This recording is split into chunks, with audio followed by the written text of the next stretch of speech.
No one saw this coming as Ja Morant has been drawing eyes in China recently. He is showing the league why his opponents should fear him once he reaches his peak. If you remember, he suffered a gruesome injury in the first round of the playoffs against Oklahoma City, but he is back and showing why the rest of the NBA should fear him.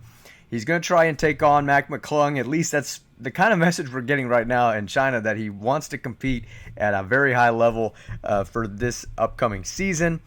Can he actually be the one to throw Mac McClung? He's going for a four-peat maybe next year, but let's see exactly what happens, and hope he actually stays healthy. He's been having a lot of injuries and a lot of other issues in the past few years. Talk about that in just a moment, but what's going on, everybody? My name is Jared Alatorre, bringing you the latest Grizzlies news and updates. Just want to update you on where we are. We're balancing out those two bubbles. Y'all are doing a fantastic job of doing that, so thank you so much for your help and your support. Obviously, we would not exist without you, and I truly mean that. Thank you so much. But 79% of you are watching these videos. You have to subscribe to this channel. Of course, we've had a lot of news this offseason, but for the past couple of days, it's been a little bit slow, but a couple of things to talk about with Ja Morant. And that is the fact that he is actually in China right now doing stuff like this.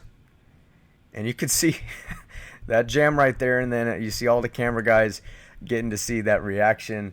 And it was actually, so that was actually at the making of this video. This is a Monday afternoon. That video was over the weekend, and of course he was very excited to head to China and showcase his talents over there. And he also, another headline involving Ja Morant, that came down just recently. It's the AT&T Dunk of the Year.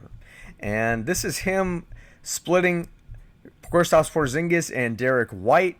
And that was a AT&T Dunk of the Year. I'm not actually sure if we've ever had such a thing like that before, but apparently that's what he's won. So congratulations to Morant on that part.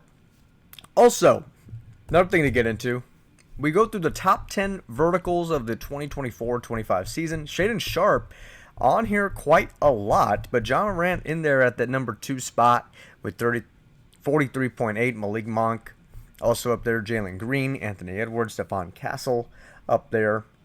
But for Ja Morant, he's really been showing why he has such unique individual talents.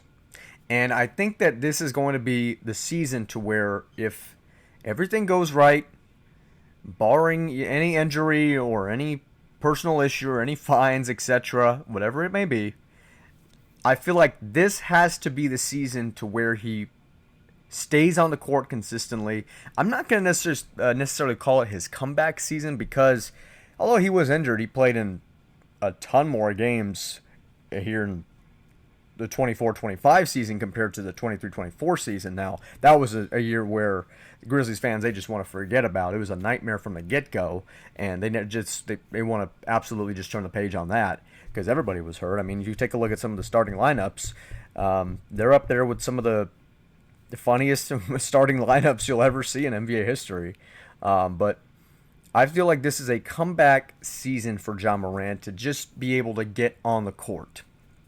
And I compared him in one other video. I'm not sure which video I did this in, but I compared Ja Morant as being the basketball version of Josh Allen. Now, you may think, Jared, what do you mean by that? Why are you talking about him and Josh Allen? Well, I'm talking about him and Josh Allen because they both show how they're very radical with their talents. They have raw talents. They have amazing talents. But it's up to them to know how to do it in the most intelligent way possible. Now, when I see Josh Allen throwing across his body on the other side of the football field, you don't normally see him do that anymore. You don't normally see him do all the hurdles or try and elude defenders as much as he used to. He may slide down more often than actually run through defenders or charge through defenders, however you want to call it. But Ja Morant is starting to get to that sort of level to where, okay, we know his individual talents. We know he can get up. We know he can fly high, but he's taking a lot of big hits. He's taking a lot of big falls. And if he continues to play the way he does, Morant's not going to have much of a career. I'm just going to say it right now. And I've said that a couple years ago. I'm sure y'all have been thinking that for the last 2 or 3 years as well. I'm like, he has such great talents where he can compete in the dunk contest, but perimeter shooting. How's your perimeter shooting? We know you're one of the best dribble drivers in the league. You're one of the more exciting players to watch, but we have to preserve your health. Your talents, they're right there, right? They're right there. But in terms of your health, again, he's not old by any means, but it's like you have to be able to preserve your health in order to have a long career. And at the end of the day, hopefully win a championship one day for Memphis. I mean, that's what Memphis fans have been waiting on. They've seen a lot of heartbreak over the years. They've seen the era of Zach Randolph and Marc Gasol, Tony Allen, Mike Conley, and now they get a new era of still grit and grind, but fun basketball. You know, the Grizzlies fans, I mean, you remember 10 to 15 years ago, like they had great individual players. They even had great seasons.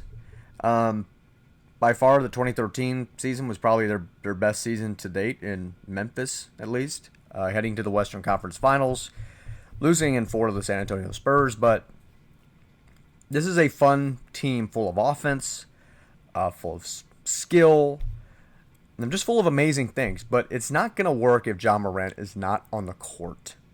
And I think that it's going to be a very fun year. It could be a very fun year. Whenever you get Jaren Jackson Jr. back, whenever you get Ja Morant back. I mean, again, you can't control injuries. You're never going to be able to control injuries. But if he's making plays like this, we're going to show it here again.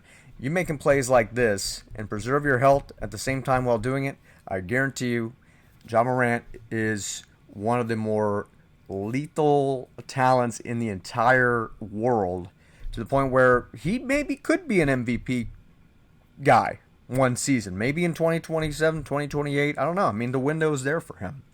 But Grizzlies fans, they should want to see Morant in full action like this, but also you have to you got to stay on the court. You got to preserve your health, stay on the court. It's just not going to work if you're just not on the court. I mean, I know that sounds obvious, but at this point of his career, we all know what he can do, but he has to preserve himself and stay out there. But that is all that I have for this video. It's been kind of a slow couple of days, but hopefully getting a video out to you more often this week, and so on and so forth and what have you. And again, we thank you so much for supporting the content. Again, 21% of you, thank you so much for subscribing. 79% of you, you're watching these videos, just not subscribed for some reason. What's going on?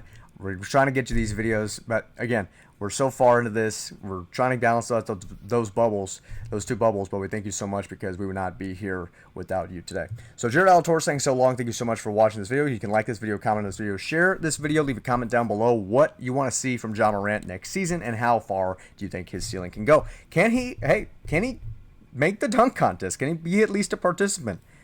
Hey, him and Mac McClung in the finals, I'm sure that would feed a lot of families, right? So let us know in the comments down below what you think about that. Jared Alator saying so long. Thanks for watching the video.